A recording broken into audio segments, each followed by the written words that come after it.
Hey everyone, this is Rachel at Will Forge for Food. Today I want to show you guys how to look for morels. Now, before I start, I want to be clear, I'm not going to tell you when or where to look. A quick Google search will give you all kinds of tips and pointers to increase your chances of looking in the right place at the right time. And I'm not going to talk about ID.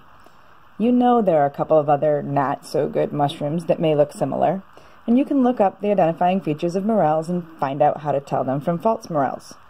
So what am I going to talk about? I want to show you guys how to look for morels, because you can learn to ID a morel and be in the right place at the right time, and if you spend enough time wandering around out there, you'll probably find a mushroom or two. But what I want to try to show you is how to find more than just a few. Morels are notoriously difficult to spot. You can scan an area thoroughly, then look away, and when you look back, there's suddenly a mushroom. Right there. How did you not see it? They just seem to spring up from nowhere. They're especially fond of springing up right underneath your feet. The reason for this is that there are morel fairies with cloaking devices that are hiding all of the morels from view. I'm going to show you 3 mushrooms that are in this image right here. Do you see them? Let's look closer. Sometimes the fairies get scared and run away, so a mushroom suddenly pops into sight. But often the fairies don't run until your foot is crushing the mushroom. I'm just kidding. The reason they seem to spring from nowhere is because the wrinkles on the cap break up their outline, creating an optical illusion that your brain interprets as leaf litter, or dirt, or shadows. Slight changes in the angle that you're looking from can suddenly bring the mushroom into focus. When you crouch to pick a mushroom, scan from that position. I searched this area heavily and recorded this clip multiple times. I never noticed that there was a 4th mushroom just a few inches away until I was finished. When I finally picked the mushrooms, I was looking at the area from a whole new angle. The reason morels tend to pop up under people's feet is because people have a tendency to rush to a mushroom as soon as they see it. If there's one mushroom, there are probably several, and it's often much easier to see them once you've disturbed the vegetation by walking across it. So, you're walking through the woods looking for morels. The instant you see a mushroom, freeze. You don't need to jump on them. They're not going to run away.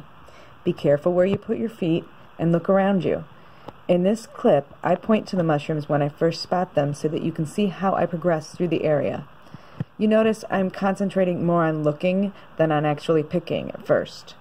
I'm carefully checking the placement of my feet, and when I am down picking the mushrooms, I'm scanning the same areas repeatedly from different angles. Looking from different angles, especially by crouching or kneeling so that you're closer to ground level, increases your chances of breaking the optical illusion by changing the profile of the mushroom. So don't just push vegetation aside. For one thing, you don't want to damage the plants, but also you'll find more mushrooms if you look through the vegetation instead of just looking down. Seeing morels is like earning credit. If you've only seen a few, they're really hard to see. And the more you've seen, the easier it is to see more. So to see more morels, you need to see more morels. This is called developing a search image, and that's the real secret to finding more morels. Basically, you need to train your brain to see past the optical illusion. Now, there are plenty of clean, clear pictures like these out there on the internet showing off morels that stand out against their background. And you definitely should spend some time looking at those. But to really develop your search image, you need to practice looking at morels that aren't so easy to spot. So here's some practice.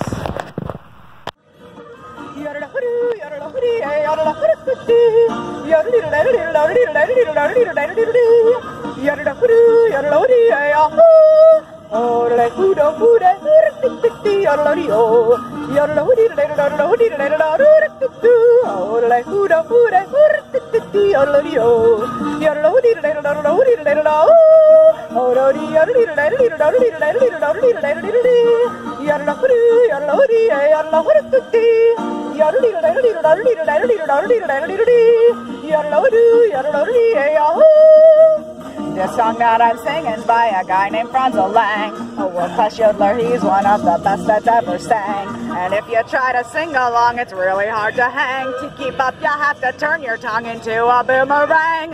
Yo,